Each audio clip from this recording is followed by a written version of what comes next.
আজকে বঙ্গীয় সাহিত্য পরিষদের বর্ধমান শাখা বর্ধমান সাহিত্য পরিষদের উদ্যোগে প্রতি বছরের মতো 11ই জ্যৈষ্ঠ আজকে আপনারা জানেন 26শে মে বিদ্রোহী কবি কাজী নজরুল ইসলামের 127তম জন্মদিবস আমরা মর্যাদার সাথে পালন করছি।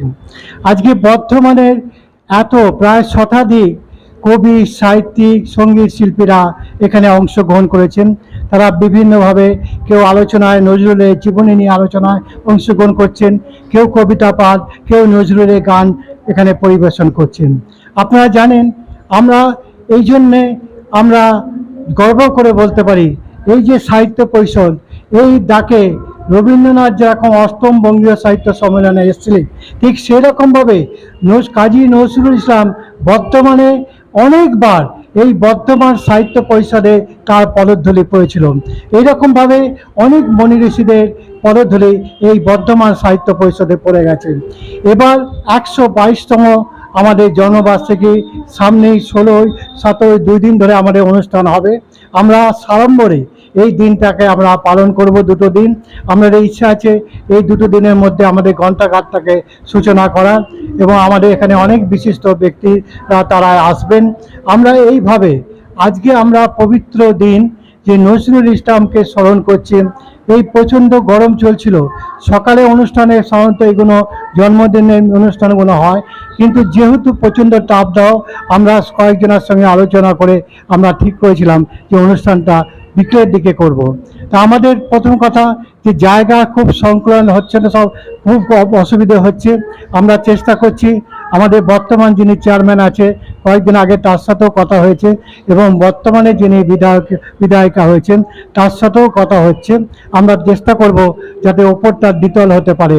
আমরা এইভাবে বর্তমানের সাহিত্য সংস্কৃতি যেভাবে আমরা আরোভাবে এগিয়ে নিয়ে যেতে পারি, যেরকমভাবে আগেও ছিল এবং আজকে দেখতে পাচ্ছেন নতুনভাবে সাহিত্য পরিষদ কিন্তু ক্রমবর্ধমান।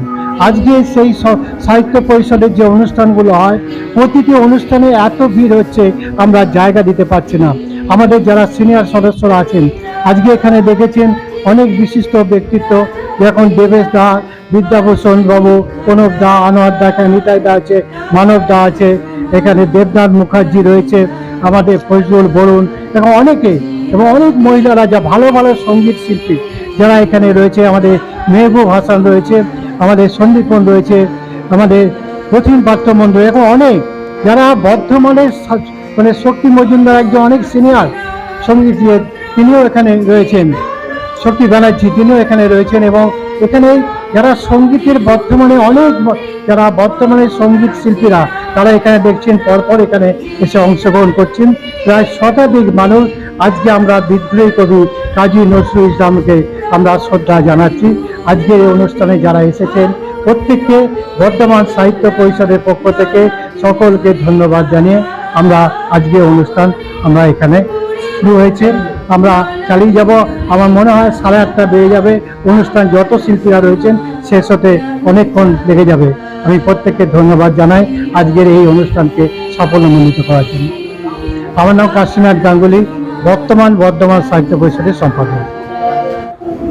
এখানে রয়েছে সন্দীপন পকর, রয়েছে রতিন পাত্র মণ্ডল, আমাদের সাহিত্যপ্রেমী দেবনাথ মুখার্জি, এখানে ফজলুল হক, আমাদের শিক্ষক মানব সরকার, আমাদের সহসভাপতি নিতাই মুখার্জি, আমাদের সাহিত্যপ্রেমী আমাদের বরুণ মজুমদার, মেহবুব হাসান, এবং আরও অনেক সঞ্জয় মণ্ডল সাহিত্যপ্রেমী এখানে রয়েছেন, সঞ্জয় মণ্ডল, এবং আরও আমি তো প্রচুর বললাম যারা এখানে ভেতরেও রয়েছেন দেখলেন। আমরা এইরকমভাবেই আমাদেরকে আলোকিত করে, আমাদেরকে আমাদের আসে বর্তমানে যারা সাহিত্য জগতের লোক, সঙ্গীত জগতের লোক, কবিতার লোক, সবাই সাহিত্য পরিষদের সদস্য। আমরা এই জন্যই গৌরব মনে করি যে আমাদের সবাইকে নিয়ে এই সাহিত্য পরিষদের কাজ চালাচ্ছে।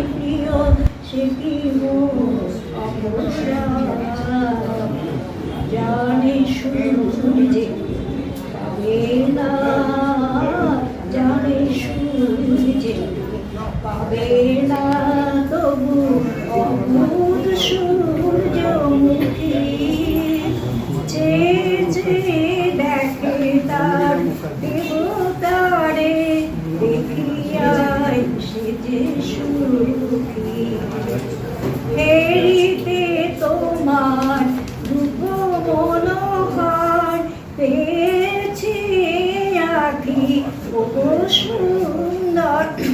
হেরিতে তোমার শুভ মনোহার পেয়েছি আখি ও সুন্দর লিখিতে দাও হে প্রিয়তম লিখিতে দাও হে প্রিয়তম নয়নের সেই সার তুমি সুন্দর তাই চেয়ে থাকি প্রিয় সে কি মোর কথা ওই যে সব্যসাচী কবিতা বলার সময় বললো কবিতাতে ভুল হয়ে গেছে বিলকুল আর সব কিছু ভাগ হয়ে গেছে, ভাগ হয়নি কোন নজরুল। নজরুলকে ভাগ করা হয়নি তা না, ভাগ হয়েছিল। দেশ ভাগ যখন হয়ে গেল 47 সালে, নজরুল তো তখন কথা বলতে পারেন না। 41-42-এর পর থেকে তাকে তো আর দেখা যায়নি যে কথা বলছেন, মুখ হয়ে গেলেন, নীরব হয়ে গেলেন। এবং নজরুলের সাহিত্য জীবন বলতে গেলে ঠিক ঠিক ধরলে 16 বছর মতো, আর রবীন্দ্রনাথের 80 বছরের মধ্যে প্রায় 70 বছরের কাছাকাছি সাহিত্য জীবন। তো যখন দেশ ভাগ হলো 1947 সালে, নজরুলকেও ভাগ করার চেষ্টা হলো। ভারতের যদি রবীন্দ্রনাথ থাকে তাহলে পূর্ব পাকিস্তানের পাকিস্তানের তথা পূর্ব পাকিস্তানের থাকবে নজরুল। নজরুল আমাদের জাতীয় কবি হয়ে থাকবেন। দিয়ে একটা কমিটি তৈরি হলো যে কি কি ধরনের সাহিত্য হবে। আগে অয়ে অজগর আসছে তেরে লেখা হতো, প্রথম ভাগ, দ্বিতীয় ভাগ ইত্যাদি। এগুলোকে বদল দেওয়া হলো। সকালে উঠে বলছে, সকালে উঠিয়ে সবে অজু করে পাঠে বসো, তা আজানে রাগ শুনে তারপর এই কষো, এইভাবে বলা হচ্ছে। সব কটা অক্ষর যাতে ইসলামিক করা যায় সেটা করা গেল না, আলটিমেটলি করা গেল না। এরপর নজরুলকে নিয়ে পড়া হলো। ভারতের কবি যদি রবীন্দ্রনাথ হয় তাহলে বাংলাদেশ পূর্ব পাকিস্তানের কবি নজরুল হবে। দিয়ে প্রথমেই হয়ে গেল ঠিক আছে, বিদ্রোহী কবিতাটা নিয়ে বসা যাক। একটা অত্যন্ত পণ্ডিত এবং প্রাজ্ঞ কমিটিকে দায়িত্ব দেওয়া হলো নজরুলের ভাগ করো। বল বীর বল উন্নতম শির, শির নেহারি আমারই নত শির ওই শিখর হিমাদ্রি। প্রথমে হিমাদ্রিটা কেন? হিমাদ্রি যেখানে হিম থাকে, অর্থাৎ হিমালয়কে বলা হচ্ছে। হিন্দু শাস্ত্রে হিমালয়কে যেমন পাহাড় হিসেবে ধরা হয়, আবার ধরা হয় নগাধিরাজ হিসাবে এবং শিবের আলয় হিসাবে। অতএব ওইটা বাদ দাও, বলো ক্রস করা হলো। শিখর হিমাদ্রির, বলো মহাবিশ্বের মহাকাশ ফাড়ি চন্দ্র সূর্য গ্রহতারে ছাড়ি গোলক দুলোক গোলক ভেদিয়া। গোলকটা আবার কেন? গোলকটা বাদ দিতে হবে। গোলক হচ্ছে ভগবান নারায়ণের যেখানে অবস্থান। যেমন যদি নগাধিরাজে শিবের অবস্থান, তেমনি গোলক হচ্ছে একদিকে কৃষ্ণের অবস্থান, অন্যদিকে নারায়ণের অবস্থান। তাহলে এটাকেও বাদ দিতে হবে। নজরুলের বিদ্রোহ কবিতা যারা পড়েছে, অনেকেই এখানে আছে, তারা নজরুলের কবিতা অনেকেই পড়া এবং খুব দরদ দিয়ে পড়া। তারা জানেন যে নজরুলের সমস্ত ভাষার উপরে, ফার্সি ভাষা, আরবি ভাষা, ইসলামিক শাস্ত্র, হিন্দু পুরাণ, বৈদিক সাহিত্য, অসীম দখল। তো সেই পণ্ডিত সমাজ যারা ঠিক করলো নজরুলকে ভারতীয় রবীন্দ্রনাথ করে, যেমন রবীন্দ্রনাথকে পাকিস্তানি নজরুল করে দেওয়া হবে, সেটা করা যায়নি, করা গেল না। কারণ কাটতে গিয়ে দেখা গেল এত বড় একটা কবিতা, বিদ্রোহী কবিতা, সেই বিদ্রোহী কবিতাকে কাটতে গিয়ে দেখা যাচ্ছে বিদ্রোহী কবিতা এক পাতাতে দাঁড়ালো। দিয়ে বললো না, কাটা যাচ্ছে না। কথাতে কথাতে হিন্দু পুরাণের জয়গান চলে আসছে, কথা চলে আসছে। আসলে নজরুলকে ভাগ করা যায় না, নজরুলকে ভাগ করা যায় না।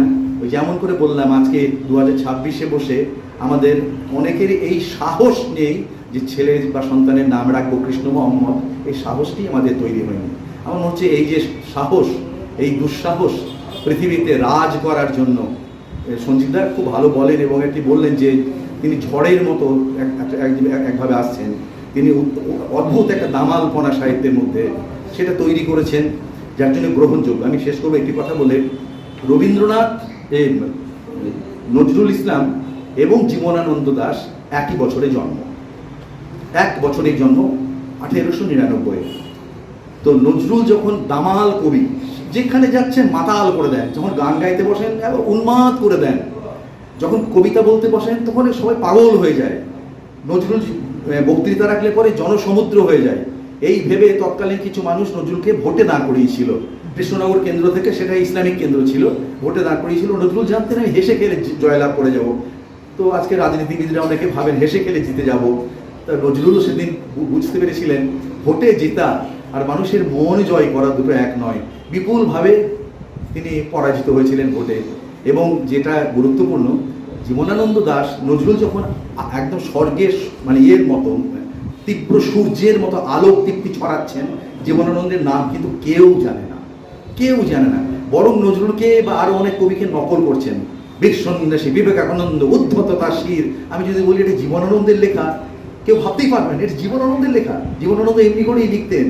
কিছুদিন পরে বদলে গেলেন, আপাত মস্তক বদলে গেলেন।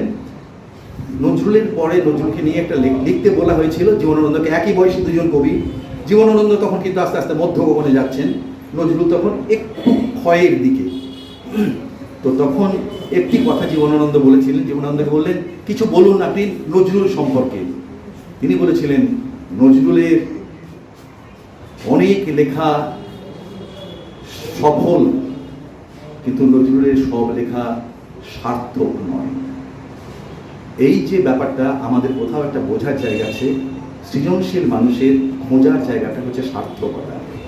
নজরুল তার জন্য ছোট কিন্তু কখনোই হননি। এক একটা মানুষ এক একটা দামালপনা নিয়ে, এক একটা রুচি বোধ নিয়ে তিনি জন্মগ্রহণ করেন। নজরুলের বোধটাই ছিল এইরকম যে সব ফুটবল খেলার সঙ্গে ক্রিকেটকে যদি মিলিয়ে দিই যেমন হয় না, তেমনি জীবনানন্দের সঙ্গে একই বয়সী নজরুলকে মিলিয়ে দিলে হবে না। ওই যে বাংলার মুখ আমি দেখিয়েছি, তাই আমি পৃথিবীর রূপ খুঁজিতে যাই না। তো এই কথাটা যেমন জীবনানন্দ বলতে পারছেন, নজরুল তেমনি নম নম নম সুন্দরী নম, তো সেটা বলতে পারছেন নজরুল ইসলাম। এবং দরদ দিয়ে, প্রাণ দিয়ে, ভালোবাসা দিয়ে।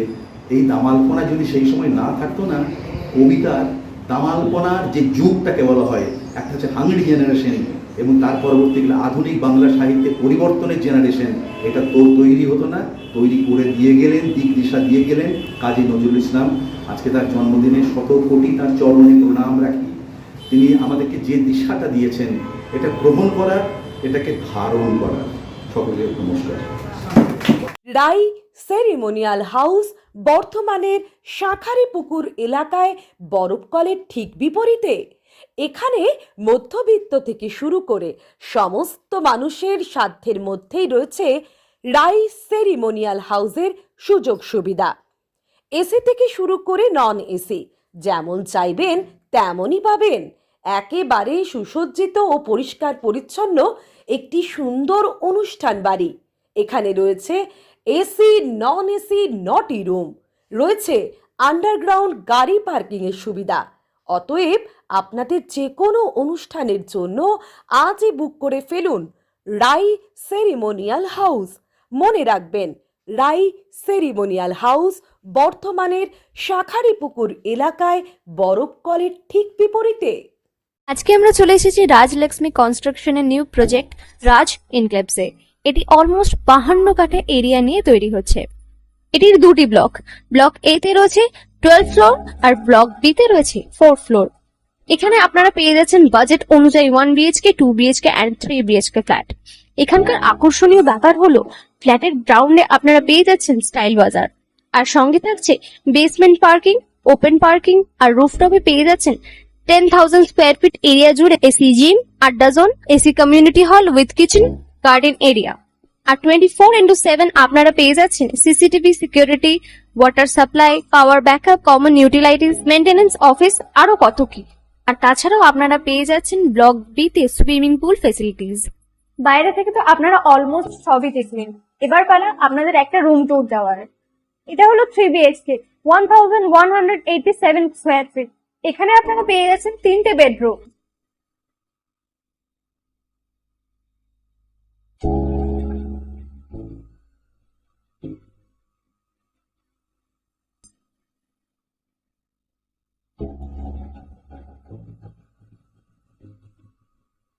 তাছাড়াও আপনারা পাচ্ছেন ডাইনিং এরিয়া, সাথে একটা কিচেন, দুটো বাথরুম, সঙ্গে সাউথ ফেসিং ওপেন ব্যালকনি। হ্যাঁ, ঠিক এইরকমই হবে আপনাদের স্বপ্নের রুমটা।